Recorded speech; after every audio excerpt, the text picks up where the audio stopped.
Welcome back to the channel, everyone.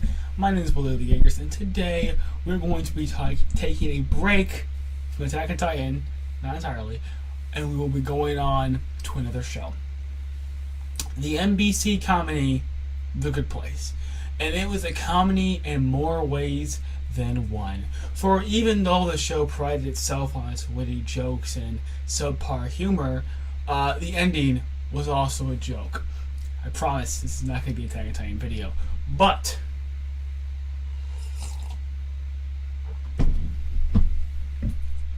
the ending was a joke. Now, here's the cool thing about The Good Place's ending. It fit the themes perfectly. It executed its message perfectly. And it also gave the characters proper conclusions.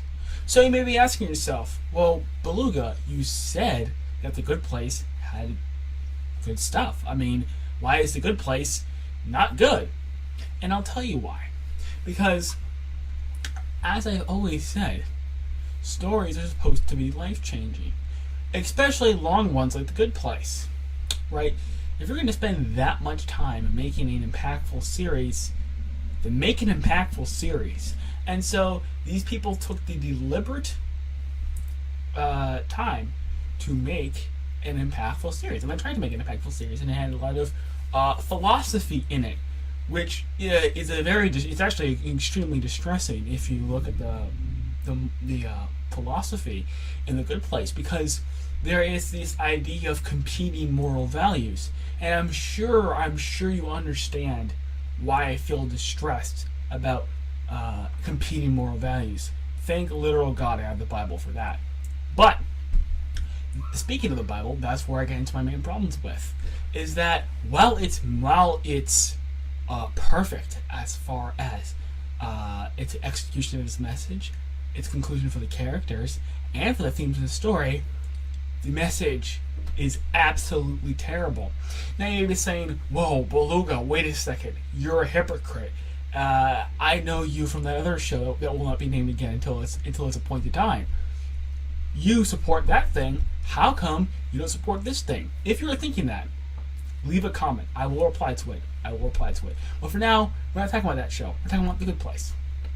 So, The Good Place has an awful message.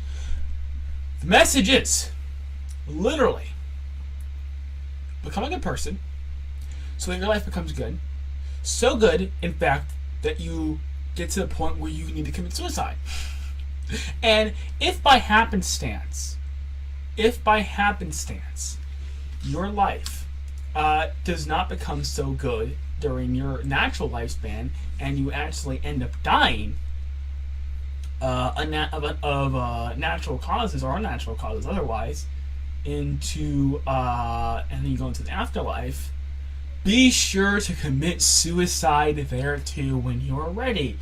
And I am not making this up. I know I said this in my last in another video, but I want to bring up The Atlantic, who also wrote and published this as well. Let's see who the writer is. Spencer Kornhaber. Okay, so Spencer Kornhaber from The Atlantic agrees with me. I am not crazy. Look what this says.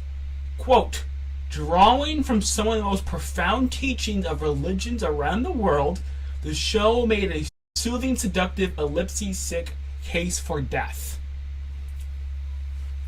That's what The Atlantic says. And again, I'm not using The Atlantic as I'm not doing this as an appeal to authority argument. That's not what this is. I'm simply saying I'm not the only one who think this. Major publications also think this, right? And so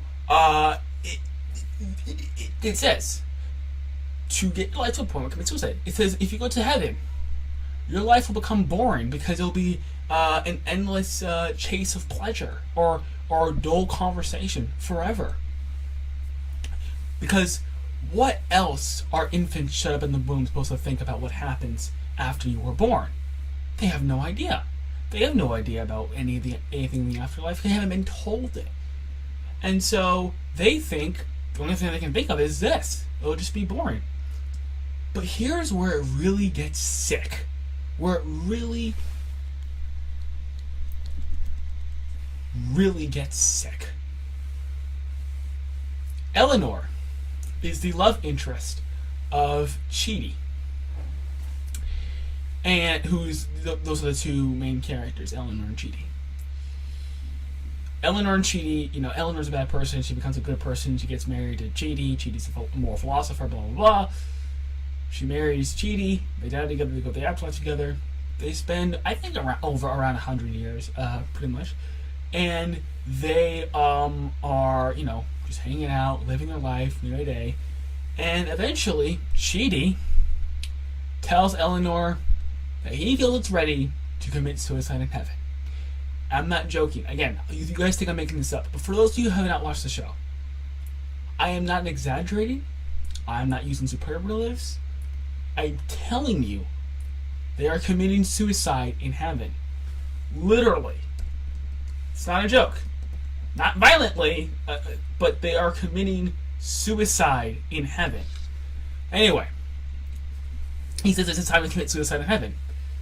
And she tells him, no, I love you, I want to be with you. And he distracts the audience, well, those who are undiscerning, with this beautiful, heartfelt speech about how the wave needs to return to the ocean. In fact, let me get his actual speech so I can quote him verbatim. He says, quote, "Picture a wave in the ocean." Actually, technically, he doesn't say this, and then the philosopher says this, but he's quoting this to his lover, who's begging him to stay with her. Quote, "Picture a wave in the ocean. You can see it, measure its height, the way the sunlight reflects when it passes through. It's there. You can see it. You know what it is. It's a wave. Then it crashes on the shore, and it's gone. But the water is still there. The wave was just a different way for the water to be for a little while. The wave returns to the ocean where it came from, where it's supposed to be." Now, I am going to invoke that show. Now, when Aaron kisses his story in his hand, he has that face. That is my reaction reading that. I know I didn't make that face, but that is what I want to make when I read that. So disgusting. Now, here's the problem with this. Now, I take that back. I said it executed perfectly. Looks like I need to prepare more. My bad. Seriously, my bad. But this is actually a plot hole, because Chidi says, not Chidi, the Janet, who's the robot, the omniscient robot in the Good Place, and Michael, who's the architect demon of the Good Place, who they basically know everything about everything. They create this door that makes you disappear, gone from existence. You're done. You're gone. You've been zapped out of existence. The water is not still there.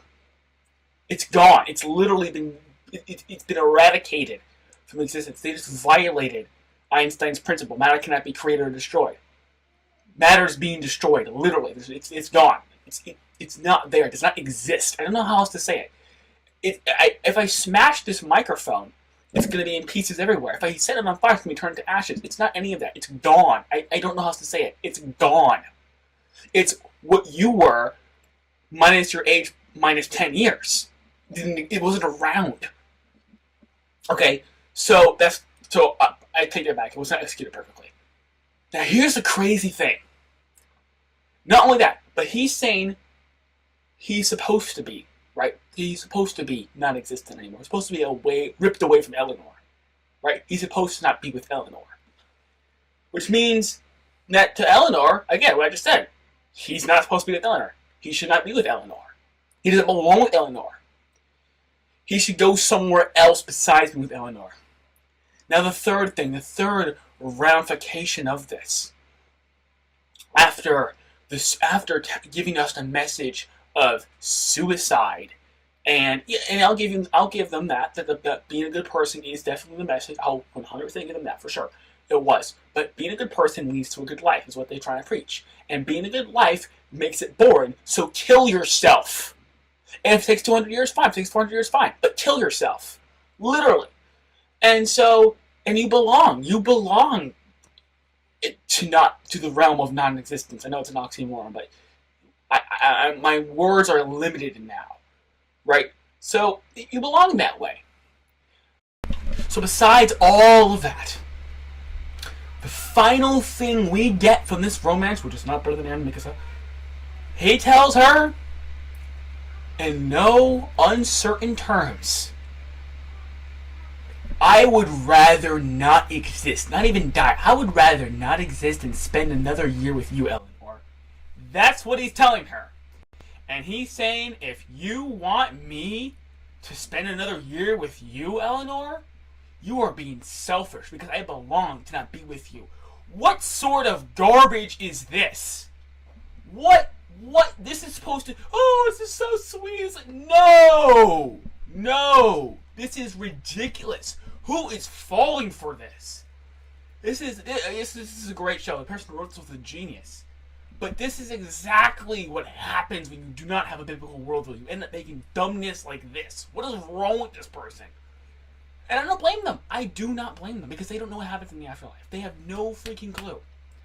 So they are forced to make this garbage and say, I would rather literally not spend another year in existence than be with you, Eleanor.